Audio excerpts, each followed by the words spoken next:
방금 어머니가 말씀하신 게 아마 엑스마키나라는 영화일 맞아요. 거예요. 맞아요. 제가 그걸 보려다가 바빠서 개봉관에서 못 보니까 DVD 방에가도 없는 거예요. 그래서 조금 전에 하고 왔어요. 인터넷으로 다운받아가지고 봐야 되는 상황이에요, 지금.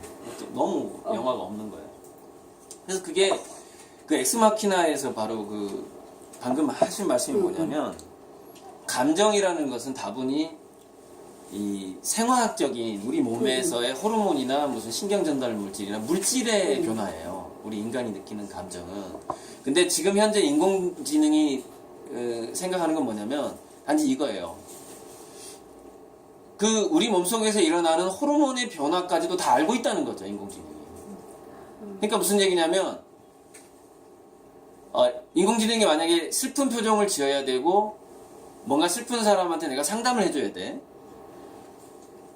그런데 인공지능이 한 수십억 명의 얼굴에서 인간의 근육 변화를 관찰하면 그 사람의 슬픔의 정도가 1에서부터 10까지 몇 정도라는 걸 이미 간파를 하고 있어요.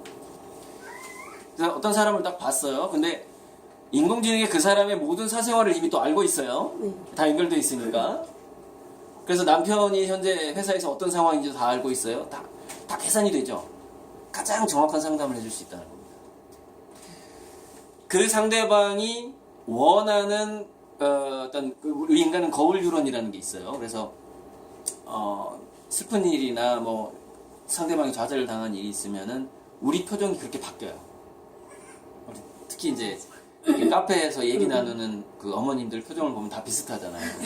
어떤 상황이 발생했을 때 어머 그랬어 우리 표정이 다 비슷해.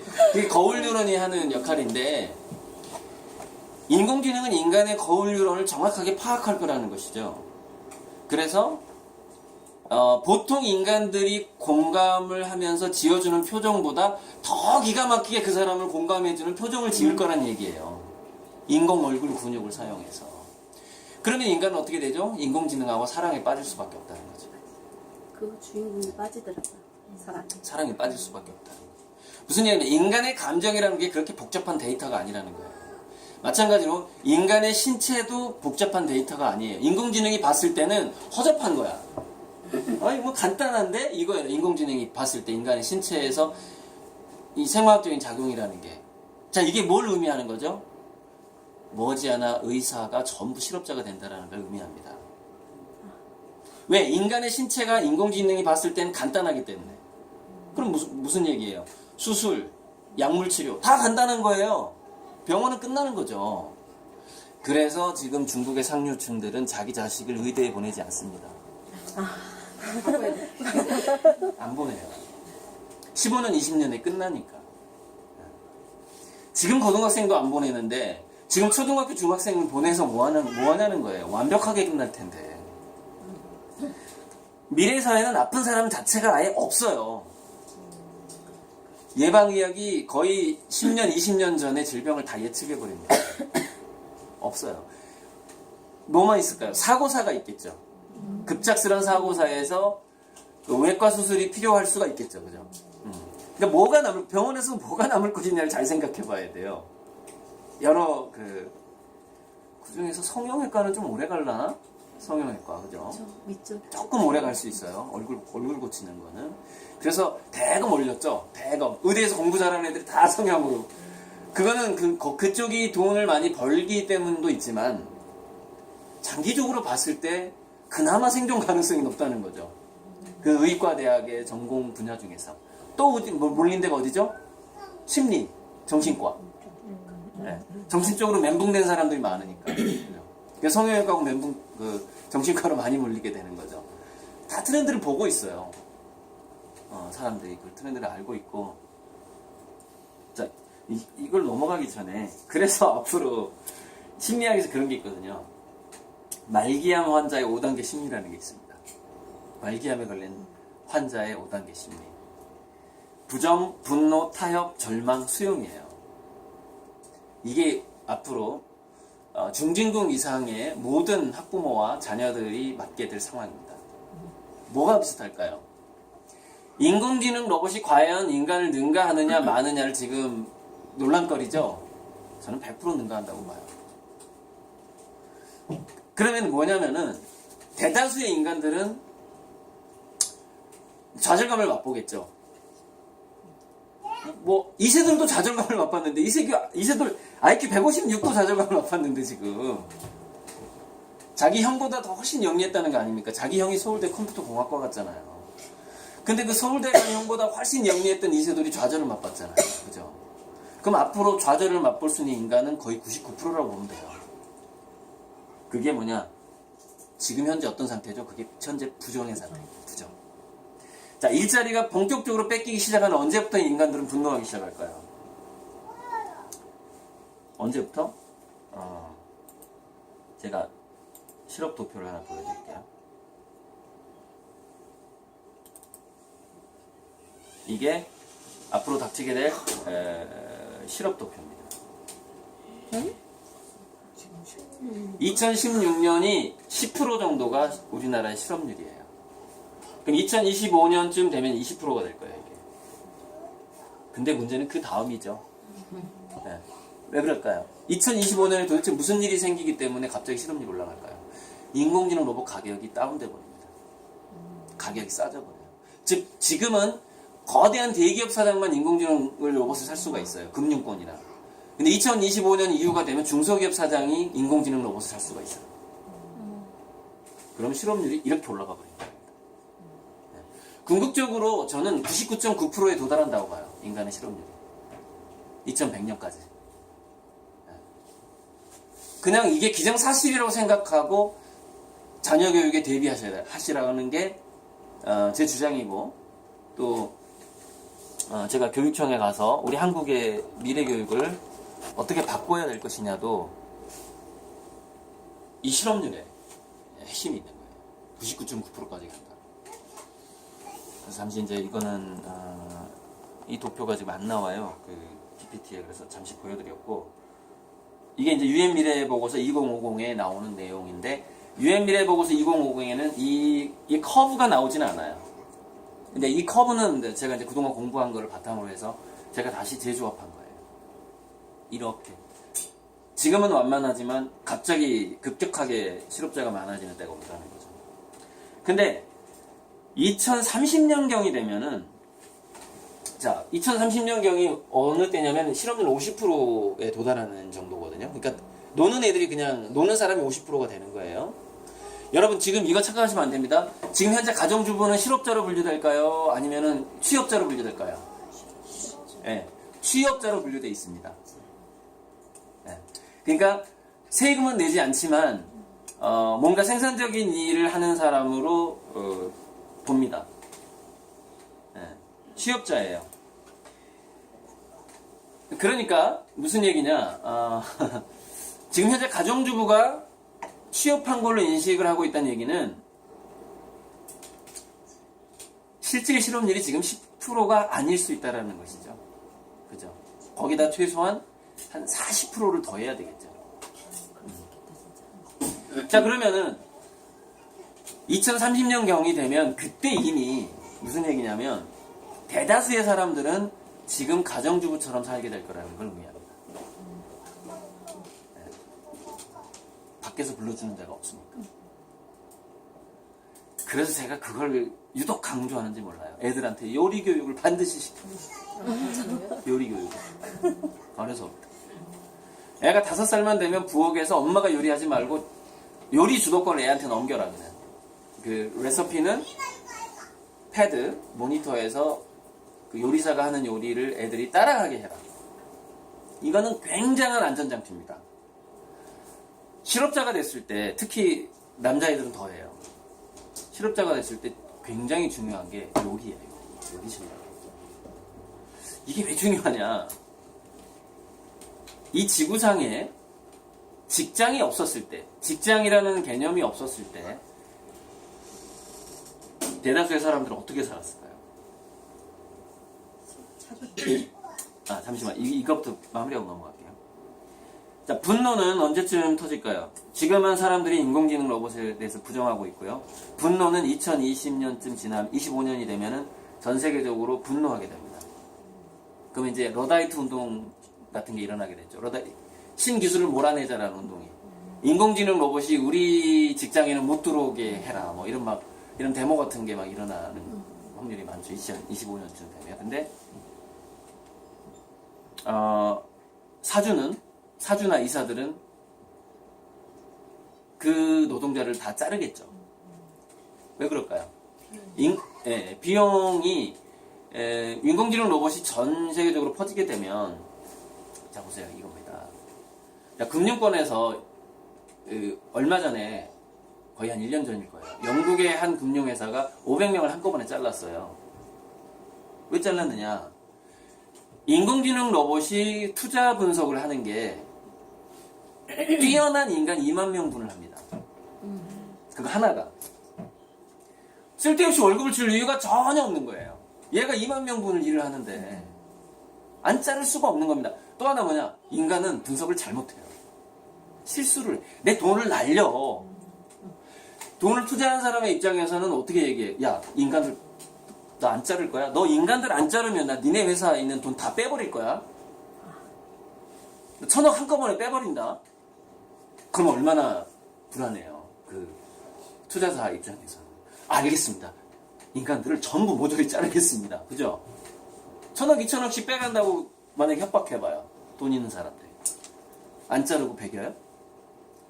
또 하나. 인간들이 근무했을 때는 무슨 얘기냐? 마진, 그러니까 분석을 잘못할 뿐만이 아니라 마진이 낮아요. 인공지능이 분석하기 마진이 높단 말입니다. 안 자를 수가 없는 거예요. 근데 이 현상이 지금은 금융권에서 일어나고 있지만 앞으로는 종합병원, 제조업, IT 기업 전부 퍼지게 됩니다. 사람들은 분노하게 되고 자기가 힘이 없다는 걸 깨달았을 때 뭘 하게 되죠? 타협을 하게 됩니다. 타협으로 넘어가게 돼요. 그 다음에 절망적인 시간을 한 30년 보내게 될 겁니다. 자, 이번에 트럼프가 됐죠. 저는 트럼프가 될 거라고 예측한 사람 중에 한 명인데 이미 이제 제가 출판사에 원고를 보낼 때 트럼프가 될 거라는 원고를 보냈어요. 미국 대선 한 5일, 10일 전에. 트럼프에 대해서 원고를 준비하고 있었고. 절망의 시간이 30년이 지나가는데, 그러니까 절망의 시간 30년은 뭐냐면, 지금 제가 얘기하는 30년은 2025년, 40년후를 말하는 거예요. 그러니까 2025년에 분노가 터진단 말이에요. 그리고 2030년경에는 사람들은 타협을 하게 되고, 2035년경부터는 사람들은 절망의 시간을 20, 30년을 보내게 된단 말이에요. 그럼 2050년이 되는 거예요, 그게. 그럼 2050년은 30년간의 절망의 시간이 지나갈 텐데, 그럼 2050년에 왜 수용을 하면서 뭔가 안정이 될까요? 고령층들이 다 죽습니다. 베이비붐 1세대가 다 죽는다고요. 2050년이면 제 나이가 80이에요, 80. 저 70년생이에요. 제가 2차 베이비붐 세대죠. 그래서 미래학자들 예측 중에는 참 재밌는 것들이 많은데 1965년부터 1985년 1955년부터 봅시다. 1955년부터 1985년이 30년간이잖아요. 1955년생부터 1985년생이 어떤 세대냐면 인공지능이 나오기 이전에 인간 세상에서 경력을 쌓은 세대라는 겁니다. 경력을 쌓은 마지막 세대래요. 이게 한 세대가. 그런데 1985년생 이후는 뭐가 문제냐? 취직을 해본 적이 없는 거예요. 이해하시겠죠? 88만 원 세대 아르바이트밖에 해본 게 없어. 조직 생활을 해본 적이 없어. 계속 아르바이트로 연명을 하고 있는 거예요. 그래서 얘네들은 지적인 어떤 경력이 너무 약해요. 그런데 인공지능이 완벽하게 이 세상을 접수를 하고 안정화시키는 데는 3, 40년이 걸려요. 중간에 혼란스러운 과도기가 있죠. 이 과도기를 헤쳐나가면서 마음고생과 몸고생을 해야 되는 세대가 누구냐? 1955년생부터 1985년생 사이에 노하우가 있습니다. 그래서 1970년생 전후 세대는 나이 먹도록 은퇴를 못하게 될 것이다라는 예측이 있습니다. 왜 은퇴를 못할까요? 후배한테 맡길 수가 없는 거야. 왜? 얘네들은 경력이 없어. 일을 해본 적이 없어. 은퇴를 하려고 했더니 그럼 어떤 상황에 닥치게 되냐? 인공지능 로봇보다는 그래도 내가 일하는 게 더 싸. 사람이 일하는 게. 그 과도기니까. 그러니까 인공지능 로봇이 확실하게 싸지는 것은 2050년이죠. 그죠?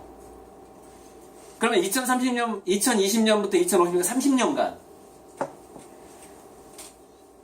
돈이 많고 아주 앞서가는 기업들은 대부분 인공지능 로봇화 되겠죠. 근데 이러지도 저러지도 못하는 그 밑에 급 기업들이 있단 말이에요. 그래도 생존은 해야 되고. 그 기업들을 위해서 일을 하는 세대가 되는 거예요. 그래서 나이 60일에도 은퇴를 못하는 거예요. 일할 게 계속 많은 거죠. 이 예측이 있어요. 그래서 이 절망기를 인공지능 로봇과 4차 산업혁명이 아주 희망적인 미래를 가져오긴 하지만 중간에 절망기 30년이 있다는 걸 지금 생각을 해야 되고 그 20, 30년을 헤쳐나갈 세대는 다 우리 세대들이에요. 굉장히 이제 이 절망을 수용해야 될지도 몰라요. 무슨 얘기냐면 우리 자녀들의 실업률은 90%까지 될 거예요. 여기 계신 분들의 자녀 중에 10명 중에 1명만 직장을 갖게 될 거라는 것이죠. 그것을 생각하고 미래교육을 자 그래서 미래교육이란 건 뭐냐면 그래서 인공지능과 미래인문학이라고 제가 책 제목을 지은 게 그거죠. 잠시만요. 제가 여기 미래 100년을 전망한다고 써놨잖아요. 예술가의 상상. 미래 100년에 대한 어떤 기술 변화라든가 트렌드, 그럼 인문학의 변화. 그러니까 인문학의 변화라는 것은 인문이라는 것은 사람이 살아가는 문이라는 뜻이에요. 인간은 앞으로 어떻게 살아가게 될 것인가에 대해서 전망을 해놓은 거예요. 그래서 책 제목이 미래 인문학이죠. 제가 쓰는 칼럼 제목도 미래 인문학이고. 그래서 다시 이제 그 이세돌의 인터뷰로 다시 돌아가서 재분석을 해본다면, 인간은 결국 아름다움과 위로만 가지고 살게 될 것 같아요. 자, 이세돌이 분명히 얘기했잖아요. 나는 바둑의 아름다움을 알고 든다는 위로를 하고 있다. 이게 예언이에요.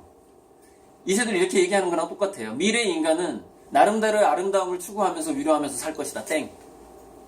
단 돈은 못 벌 것이다. 이걸 예언한 겁니다.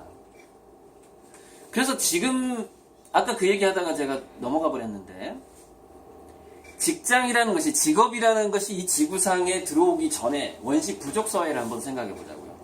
구석기 시대, 신석기 시대는 이미 국가가 설립이 되거든요.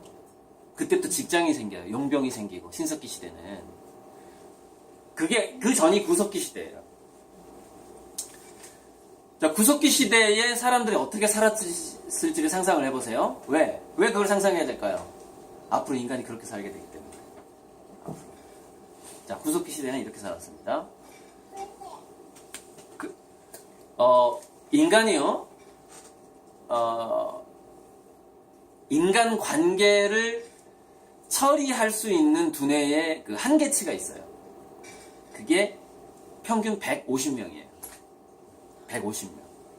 그러니까 우리 여러분 전화 목록에 보면 한 1000명 넘죠. 그죠? 1500명 막. 저는 한 2, 3,000명 되거든요. 그래갖고 전화번호 있고 막. 근데 아무리 자기 전화번호하고 카톡 친구가 2,000명, 3,000명이 돼도 페이스북 친구가 2,000명, 3,000명이 돼도 근 5년간 직접적으로 통화를 해본다거나 하는 사람은 150명에 불과합니다. 이게 연구자가 있어요. 이 150명이 어디서 나왔을까요? 원시부족 사회의 공동체의 평균 숫자가 150명이었어요. 그러니까 침팬지들은 뭐 20, 30마리가 한 공동체잖아요. 근데 원시부족 사회, 구석기 시대, 지금 아마존 같은 데 가보세요. 아마존이나 지금 아프리카나 구석기 시대 상태로 사는 부족들이 있거든요. 거기 보면 대부분 인구가 50명에서 200명 사이예요. 평균 150명. 이게 몇백만 년 동안 인간이 그렇게 살아온 거예요. 그래서 우리 두뇌가 실질적인 인간관계가 150명이 한계인 거예요. 그 넘어가면 2차적인 관계예요. 그러니까 친구의 친구가 돼버리는 거죠. 직접 내 친구는 아니야. 넘어가 버리는 거죠.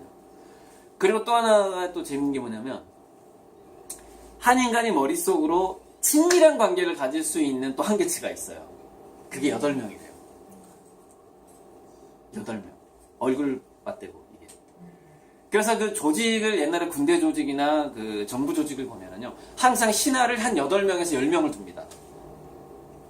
왜냐면 왕이 관리할 수 있는 인간은 8명밖에 안 되거든. 그죠? 8명에서 10명밖에 안 돼요. 머리가 좋으면 15명이에요. 아주 좋은, 머리 좋은 사람이. 박근혜는 몇 명이었을까요? 한 3명? 자기가 관리할 수 있는 인간이 3명밖에 안 돼. 그러니까 최순실이라는 사람이 없으면 안 돌아가는 거예요. 관리할 수 있는 인간이 적을수록 그런 어떤 비선 라인이 폭발적으로 증가하게 되는 거예요. 굉장히 머리가 좋잖아요. 그러면 내가 관리할 수 있는 사람이 15명이야. 그럼 15명의 의견을 접하게 되거든요. 평균을 모으게 되거든요. 근데 지능이 떨어져. 그럼 어떻게 될까요? 15명 이야기하면 내가 정리가 안 돼. 머리가 너무 복잡해가지고. 신화를 굉장히 단순화시켜요. 근데 이게 이제, 그래서 또 하나는 뭐냐면, 뭔가 딴 데 관심 있는 사람들은, 그 조직에 관심 있는 게 아니라, 뭔가 아무리 머리가 내가 좋아도, 딴 데 관심이 있으면 관리할 수 있는 인간이 2~3명밖에 안 된대요. 이 사람들이 누굴까요? 바로 여러분들의 자녀들의 담임 선생님입니다. 응? 학교의 담임 선생이나 학원 선생이 친밀한 어떤 사랑이나 관심을 주면서 관리할 수 있는 학생의 맥시멈이 3명이에요. 3명. 그것도 상당히 좀 적극적인 선생님이 3명이에요. 그러면 소극적인 담임 선생님은 누구만 관리할까요? 딱 2명을 관리합니다. 1등하고 1등하고 또 하나는 누구냐? 꼴찌? 반장? 꼴찌라기보다는 문제야. 문제야. 나를 힘들게 하는. 왜 문제하고 사고 치면 안 되니까. 딱 이 둘만 관리해요. 그리고 나머지는 신경이 다 딴 데가 있어요. 어떻게 하면 내가 교정될 수 있을까? 장학학 시험을 이번에 봐야 되나? 뭐 이러고 있는 거죠. 그래서 제가 강의 다니면서 항상 얘기하지만 절대 학교와 학원을 믿지 말라. 자기 자식을 신경 써줄 수 있는 인간은 없다. 그 어디에도 없다. 엄마밖에 없어요. 엄마는 아빠인데 아빠라는 인간은 좀 달라요. 생물학적으로 아빠라는 인간은 원래 자식한테 관심이 없어요. 저도 마찬가지입니다. 우리 아내가 맨날 하는 게 애한테 관심 좀 가져. 너는 왜 그렇게 독수리 오영도처럼 지구만 지키려고 하느냐. 막 나라를 걱정하고 나라의 뭐 역사를 걱정하고 자식한테는 관심이 없는 거죠. 제가 그래서 빼돌리는 돈도 되게 많아요. 집사람 모르게 여기저기 기부하는 돈이 지금까지 그렇게 살았어요. 네. 알면 속상이 아니까. 네. 유튜브에 올라가면 되나 혼나. 근데 제가 이미 다 예방주사를 맞춰놨기 때문에 네 돈은 네 돈, 내 돈은 내 돈이야. 그러니까 결혼하기 전부터 제가 그랬어요. 너 내 돈 건드리면 안 돼. 그 대신 내가 너 돈을 벌 수 있게 해줄게. 회사에 해줄 텐, 너가 벌 수 있게 해주는데 내 돈은 절대 터치하지 마. 내 돈 내 마음대로 쓸 거야. 이걸 이제 아예 그냥 연애할 때부터 네, 그렇게 했죠. 자, 그래서 다시 원시 부족 사회로 넘어갑니다. 150명인데 150명 중에서 사냥을 나가는 인구가 5명 정도가 됩니다. 전문 사냥꾼이 5명 정도 돼요. 그러면 200명이라고 칩시다. 그냥 200명. 그러면은 200명 중에 5명이면 2%죠. 2%. 네. 그래서 원시 부족 사회에서는 우리 요즘 기준으로 얘가 직장인이다라고 할 만한 인구는 5%밖에 안 됐어요. 2%밖에 안 됐어요. 전문 사냥꾼 5명. 그 나머지 어떻게 살았느냐? 자, 물고기 잡고 과일 따는 거. 네, 이거 예전에 그 질문했었는데 엄마들이 다 틀리더라고. 물고기 잡고 과일 따는 게 이게 일입니까? 놀입니까? 내가 딱 물어봐요. 그럼 사람들이 반반으로 나뉘어. 일이다. 놀이다. 그거는 놀이였어요. 일이 아니에요. 왜 그러냐? 이걸 조사를 해보니까 200명이 풍부하게 먹고 나머지 시간은 대부분 놀았거든요. 그래서 왜 과거에 그 신화가 그렇게 풍부해졌을까요? 인간이 상상력은 있는데 놀 시간이 너무 많은 거야. 그러니까 모든 별에 대한 실화가 다 있어. 그거 누가 했어요? 놀 시간이 많으니까 자 이야기를 막 지어내는 거예요. 각 부족별로. 그럼 무슨 돌멩이 하나에도 이야기가 있어. 옛날 그 신화를 공부해 보면 놀 시간이 너무 많아. 그래서 뭐 토테미즘, 애니미즘, 샤머니즘 막 이렇게 되는 거예요. 모든 게 또 막 귀신이 또 왜 이렇게 많아. 저 세상이 또 아주 풍부해. 막 지옥, 천국에 대한 얘기가 또 수두룩해. 그래서 그게 다 놀이였어요. 놀이였고 왜 사냥만 일이었을까요? 모든 일은 뭐가 있어요? 대가와 리스크가 따르는 것만 일입니다. 물고기 잡는 건 사실 리스크가 물론 가지한테 물릴 수는 있어. 근데 가지한테 물리는 거 그거 그냥 애교로 넘어갈 수 있는 하나의 이벤트잖아요. 그죠? 그러나 사냥은 좀 다르죠. 왜 죽을 수가 있거든 사냥하다가 내가. 사슴한테도 죽을 수 있고요. 멧돼지한테도 죽을 수 있는 거잖아요. 그리고 재수없게 호랑이를 만날 수도 있는 거고 사냥 나갔다. 이것만 일이었어요. 옛날에는. 그러니까 일이라는 기준은 뭐냐? 리스크가 있느냐 없느냐예요. 그 다음에 내 목숨을 내줄 만한 어떤 여러분 직장 생활에 여러분 다 목숨 내주고 있는 겁니다. 여러분 남편들 진짜 불쌍한 사람들이에요. 물론 남편 중에 실업자도 있겠지만 이 중에서 불쌍한 거예요. 그 자기 스트레스 참아가면서 하잖아요. 스트레스 참는 만큼 DNA가 망가지거든요. 수명은 짧아져요. 그리고 은퇴 이후에 병원에서 생활해야 되는 기간은 늘어납니다. 자기 생명의 시간, 즐길 시간 내주고 있는 거예요. 모든 직장은 그래요. 그 직장에 리스크가 있다면. 즉, 내가 뭔가, 그러니까 취미와 일이 일치되지 않는 모든 일은 자기 목숨을 바꾸는 겁니다. 용병이죠, 일종의. 전쟁터에 나가는 거하고 똑같아요. 그래서 직장을 전쟁터라고 하는 거예요. 어떻게 죽느냐만 달라. 그러니까 총 맞아 죽느냐, 이게 말 맞아 죽느냐, 그러니까 상사가 쏘는 잔소리 맞아서 죽느냐, 총 맞아 죽느냐의 차이뿐이에요. 그냥 죽어가고 있는 겁니다. 그게 일이라는 것이죠. 근데 미래 사회에 이렇게 스트레스를 받아가면서 일을 하는 집단은 점차적으로 2% 내로 줄어들다가 0.1%로 줄어들 것이라는 게 제 예측이라는 거예요. 그러니까 실험들은 98%에 일단 도달을 한 다음에 그러니까 오래된 과거로 회귀하는 거예요. 원래 인류는 2%만 일했었으니까 옛날에 수백만 년 동안. 그래서 98% 실업률에 분명히 도달한다는 거예요, 인류는. 근데 저는 거기서 다시 왜 그러면 1.9%, 99.9%까지 보느냐?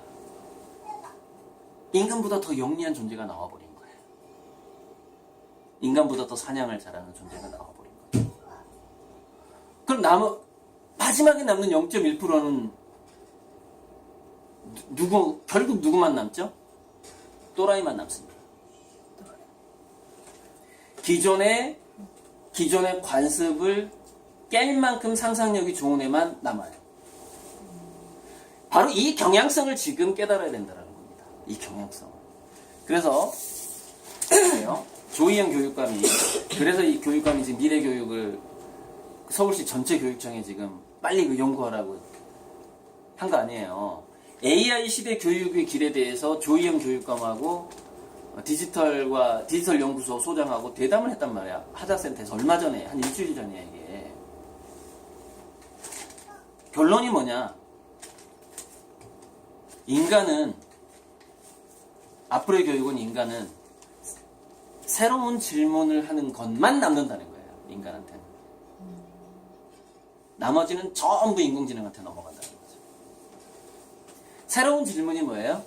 그걸 창의, 창안, 창조, 이거 세 가지예요.